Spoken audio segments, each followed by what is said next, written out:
Vamos a continuar con el estudio de espacios vectoriales. En particular, vamos a estudiar el siguiente ejemplo. Vamos a considerar todas las parejas en el plano, tales que sus coordenadas son positivas. Entonces, el conjunto que vamos a considerar como V va a ser esta región, sin considerar el origen. ¿De acuerdo? Y en este conjunto vamos a definir las siguientes operaciones. Vamos a definir una suma, y la suma para nosotros en V va a estar definida como que si tomamos dos parejas, entonces la suma, que la denoté con este símbolo porque es una suma que no es usual o no es la de toda la vida, que es sumar coordenada a coordenada, y la vamos a definir como simplemente formar la pareja que tiene como entradas el producto entrada-entrada entre x y y. ¿Ok? Eso va a ser para nosotros la suma en este conjunto. Similarmente, dado un escalar, un número real y un elemento de v, vamos a definir el producto por escalar, y otra vez utilizo este símbolo porque no es un producto por escalar usual, y simplemente lo que vamos a hacer es tomar las coordenadas del vector x. Bueno, no es correcto decir vector porque todavía no sabemos que v es un espacio vectorial, pero lo que vamos a hacer es tomar las coordenadas de x y las vamos a elevar a A. Esto es lo que nosotros vamos a entender por el producto por escalar entre A y X. ¿De acuerdo? Y entonces va a resultar que con estas operaciones V tiene que ser un espacio vectorial sobre R. Ajá. Entonces siempre antes de iniciar a probar los axiomas o ver que se verifican los axiomas, lo primero que tenemos que notar es que tanto la suma como el producto por escalar siempre nos devuelven un elemento del conjunto en el que estamos trabajando, ¿no? En este caso de V. Si nos damos cuenta, al hacer el producto de x1 con y1, si x y y viven en V, entonces en particular este número y este número son positivos. Por lo tanto, esto va a ser mayor que 0 y similarmente esto va a ser mayor que 0, y eso va a resultar que este elemento pues vive en V. Similarmente, si x1 es mayor a 0 y x2 es mayor a 0, sus potencias también tienen que ser mayores que 0. Ujú. Eso lo que nos está diciendo es que estas operaciones, aquí entre comillas operaciones, porque la única que es una operación, ya habíamos quedado, es esta de aquí, ¿no? Resulta que esas operaciones son cerradas, o en otras palabras, cuando nosotros aplicamos estas operaciones a parejas de elementos de V y a un escalar junto con un elemento de V, pues resulta que volvemos a obtener un elemento de V. ¿De acuerdo? Eso significa que sean cerradas. Ahora sí, ya podemos empezar a preguntarnos, ¿será que V junto con los reales, junto con estas operaciones, es un espacio vectorial? Y va a resultar que sí. Entonces, para probar que es un espacio vectorial, nosotros tenemos que ver que V junto con los reales y estas operaciones satisfacen los axiomas de espacio vectorial. Entonces vamos a hacer la verificación de cada uno de ellos. Antes de iniciar la prueba, es común o es más cómodo empezar declarando elementos arbitrarios de V. Para el caso de espacios vectoriales, algunas propiedades involucran la relación entre tres vectores, ¿no? Por ejemplo, la asociatividad está relacionada con tres elementos del conjunto que estamos trabajando. Y en el caso de los escalares, hay una propiedad que tiene que ver con que A por B multiplicado por un vector sea igual a multiplicado por B por X. Entonces es más cómodo si nosotros declaramos estos elementos desde un principio y empezamos a verificar los axiomas de espacio vectorial en lugar de, por ejemplo, vamos a probar la conmutatividad, ¿no? Entonces, cuando yo digo, voy a probar la conmutatividad de esta operación, ¿y qué hago? Pues declaro mis elementos. Y ya digamos que ya probé la conmutatividad. Seguiría la asociatividad. Y otra vez vuelvo a declarar elementos, ¿no? Arbitrarios. Y eso es como muy molesto porque para cada una de las propiedades yo tengo que estar declarando elementos de V. Entonces, para evitarme todo ese trabajo, antes de iniciar a probar los axiomas, pues declaro estos elementos, que son los que voy a ocupar para verificar cada una de estas propiedades. Y así nos ahorramos el trabajo de estar declarando uno por uno en cada caso. Entonces, vamos a probar que esta operación es conmutativa. ¿Eso qué quiere decir? Pues nosotros queremos probar que sucede esto, que estos dos elementos tienen que ser iguales. Y la prueba pues es la siguiente. Tenemos que por definición x más y es este elemento, ¿no? Pero resulta que el producto de números reales es conmutativo, ¿no? Entonces aquí, conmutatividad en R. Es lo que nos está haciendo pasar de este paso a este de aquí. Y resulta que pues esto no es otra cosa que la suma de este vector con este vector. Y eso es y más x. Como x y y los estamos tomando arbitrarios, eso nos dice que la conmutatividad se cumple para esta operación. Ahora vamos a ver la asociatividad. ¿Qué significa que esta operación sea asociativa? Pues justo lo que está escrito aquí arriba, ¿no? Que si tenemos tres elementos, no importa cómo los opere, ¿no? Puedo operar primero dos de ellos y luego el tercero, o puedo operar el segundo y el tercero y luego el resultado operarlo con el primero. Eso es lo que dice la asociatividad. Y nuevamente aquí está la prueba. Básicamente la prueba es consecuencia de que el producto en los números reales es una operación que es asociativa. Entonces yo los invito a que revisen en detalle porque esto tiene que coincidir con este elemento.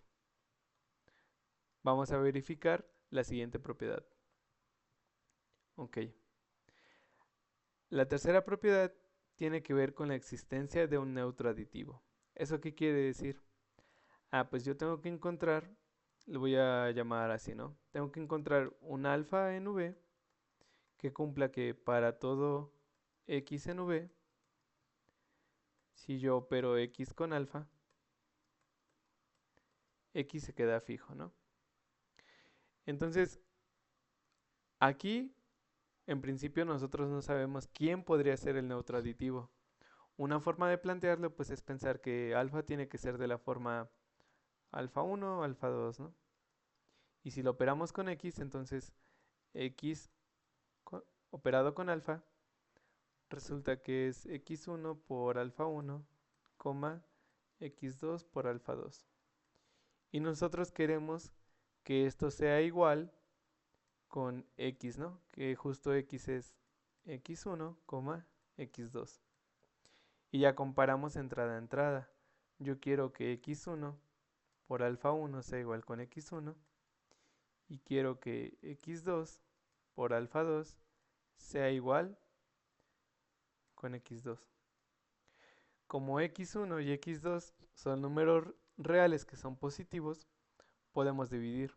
Y resulta que alfa 1 va a ser igual a x1 entre x1, que es justo igual a 1, y lo mismo con alfa 2, ¿no? Entonces el alfa que andamos buscando, pues es justo alfa igual a 1,1.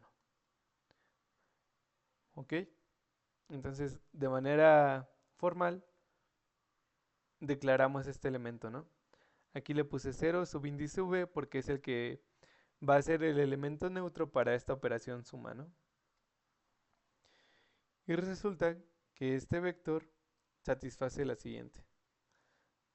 Satisface que cuando lo operamos con cualquier otro, nos lo deja fijo. Por lo tanto, ese sería un neutro para nuestro espacio vectorial, este elemento. Ahora, el inverso aditivo, lo que queremos hacer es, dado un elemento X, quiero encontrar otro, que lo voy a llamar beta, aquí sin el paréntesis, tal que X más beta me dé el neutro aditivo, ¿no? Que es 0 subíndice V, que es igual a 1,1. Y nuevamente me planteo quién es X por beta, suponiendo que beta es de la forma beta 1, beta 2. Igualo coordenada a coordenada, y así encuentro quién tiene que ser beta. De manera formal,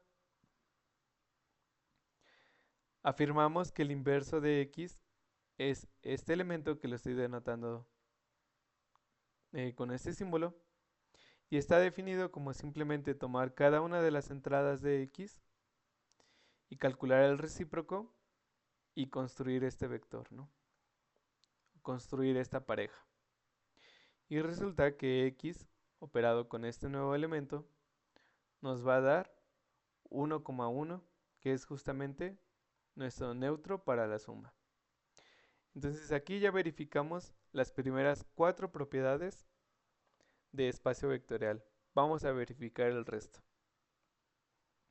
Vamos a verificar que existe una identidad escalar y que haya asociatividad del producto por escalar. Entonces la identidad escalar, ¿qué nos dice? Queremos encontrar un número real, que no sé, lo voy a llamar gamma, de tal manera que para todo x en v, gamma en producto por escalar con x nos dé justamente x, ¿no? Entonces, ¿qué elemento podría satisfacer eso? Pues nuevamente, ¿quién sería esto? De acuerdo con mi definición de producto por escalar, este término tiene que ser igual a x elevado a gamma, x1 elevado a gamma, x2 elevado a gamma, y esto tiene que coincidir, o yo quiero que coincida, con x1, x2, ¿no? Y de aquí, pues uno ya se da una idea de quién tiene que ser gamma.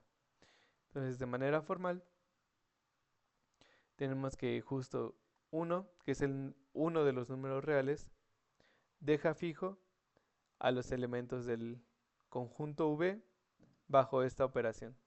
Esa sería nuestra identidad escalar. Ahora vamos a verificar la asociatividad del producto por escalar.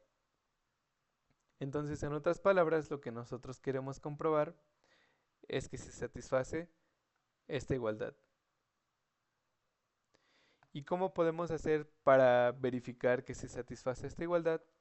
Pues una forma es calcular por separado el miembro izquierdo, luego el miembro derecho por separado y compararlos al final y ver que tienen que ser iguales. Entonces es lo que vamos a hacer. Tenemos que AB en producto escalar con X, pues es justamente este elemento, por cómo está definido el producto escalar. Además, por otro lado, tenemos que A en producto por escalar con este elemento, pues no es otra cosa que primero calcular este elemento, que es tomar cada una de las entradas de X y elevarlas a B, y luego nuevamente tomar las coordenadas o las entradas de este elemento y elevarlas a A. Ajá. Aquí me omití un paso. De aquí esto sería igual a x1 elevado a b por a y x2 elevado a b por a, ¿no?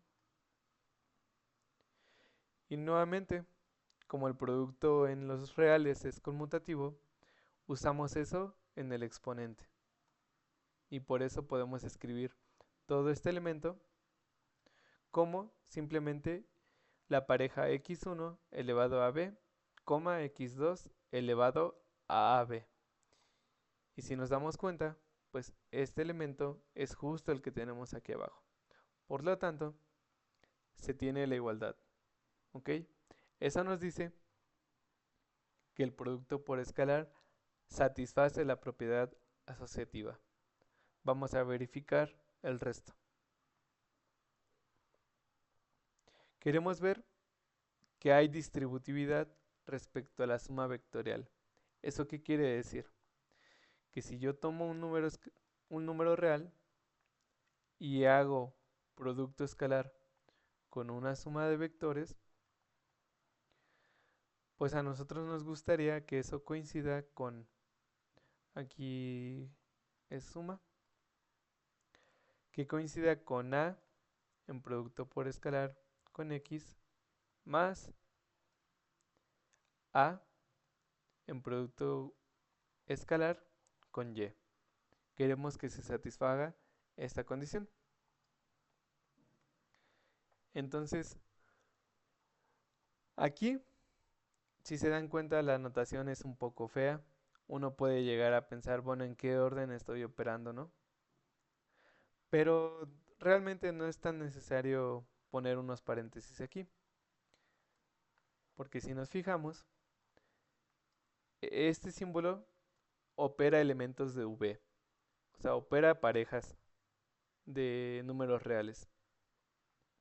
Y este símbolo opera un número real con una pareja de números reales.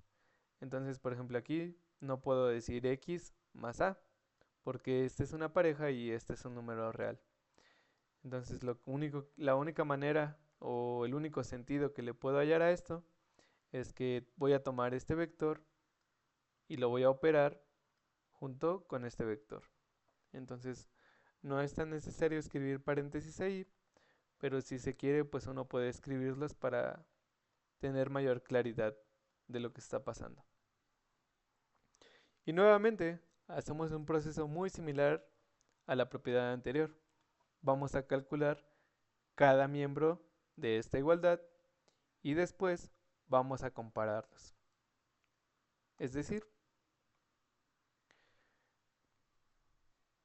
tenemos que A multiplicado por este vector, pues es simplemente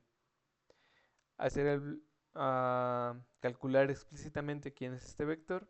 Aquí omití algunos pasos, no escribí las componentes de cada uno de ellos. Y después hacemos el producto por escalar, ¿no? Y resulta que un producto elevado a una potencia, pues es repartir la potencia a cada uno de los factores y hacer el producto, ¿ok? Y eso resulta que es la suma de estos dos vectores. Y en consecuencia, esto lo podemos pensar como que es el producto de escalar entre a y x y el producto por escalar entre a y y, ¿no? Aquí ya les mentí, no lo escribí de la misma manera, pero esa podría ser otra forma de probarlo, ¿no? Calcular explícitamente quién es este elemento y a lo mejor, no sé, quedarnos hasta aquí. Y luego calcular por otro lado este elemento y ver que justamente se parece al que tenemos aquí. Entonces, esa es una forma de verlo. De hecho, en el paso anterior pudimos haber hecho lo mismo, ¿no? Tener esta expresión e irla manipulando. Por ejemplo, de este paso podríamos regresar a que este es igual a x1 elevado a b por a, coma x2 elevado a b por a. Y de ahí regresar a este paso, luego este y luego ver que tienen que ser iguales. Entonces no hay una receta para hacer esto de manera correcta, pero es como se nos haga más cómodo. Ok. Finalmente, vamos a probar que hay distributividad respecto a la suma escalar. ¿Eso qué quiere decir? Eso quiere decir que si yo agarro dos números reales y los sumo, y luego hago producto por escalar con un vector, pues a mí me gustaría que esto sea igual a el producto de A con X más el producto de B con X. ¿Ok? Entonces vamos a ver nuevamente que esto se cumple. Esto es lo que queremos probar, ¿no? Entonces, pues otra vez, tomamos este elemento y comenzamos a hacer manipulaciones algebraicas que sean legítimas y ver que esta expresión, hasta llegar a ver que esta expresión se puede escribir como esta que tenemos aquí, ¿no? Yo los invito a que vean con cuidado los detalles.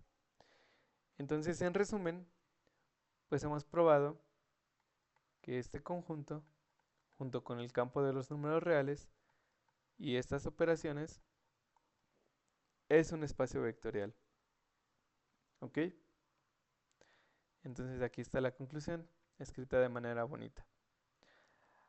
Antes de finalizar, quiero hacer una observación.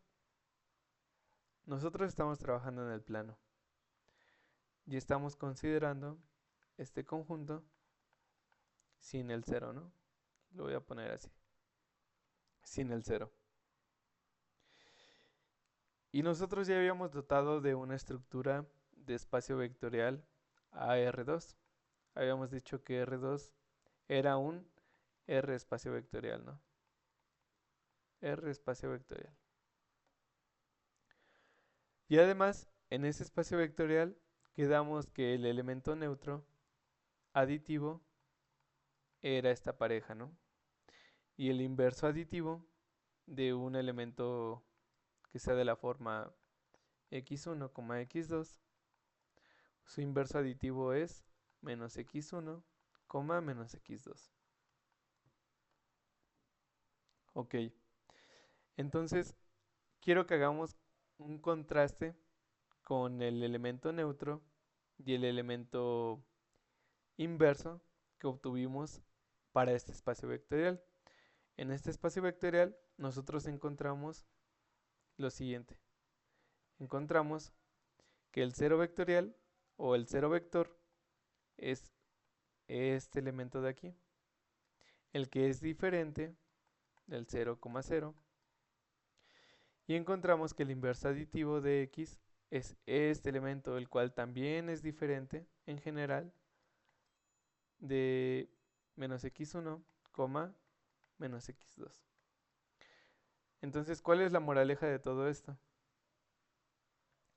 Si nosotros hubiéramos considerado V como todo R2 con la estructura de espacio vectorial de toda la vida, la que es con la suma usual, aquí lo voy a poner suma usual, entonces el 0 hubiera sido 0,0. Ese hubiera sido el cero vector. Pero nosotros nos estamos restringiendo a este conjunto y estamos trabajando con operaciones que son totalmente diferentes. Entonces, el hecho de que ya estemos trabajando con otras operaciones y con otro universo, si lo queremos ver así, eso implica que tanto el neutro como el inverso van a cambiar. Ya no tienen por qué ser iguales, ¿no? Si yo en R2 con la suma usual agarro este vector, su inverso va a ser menos 1, menos 2. En cambio, si vive en V, aquí lo voy a poner en R2. Si lo considero como un elemento de V con las operaciones anteriores, su inverso va a ser 1 dividido entre 1, 1 dividido entre 2. Y estas de aquí, pues ya no son iguales, ¿no? Entonces la moraleja de todo esto es que hay que tener cuidado con qué operaciones estamos trabajando. Usualmente a Rn, C a la n, en general f a la n, donde f es un campo, se le considera con las operaciones usuales. Bien, eso sería todo.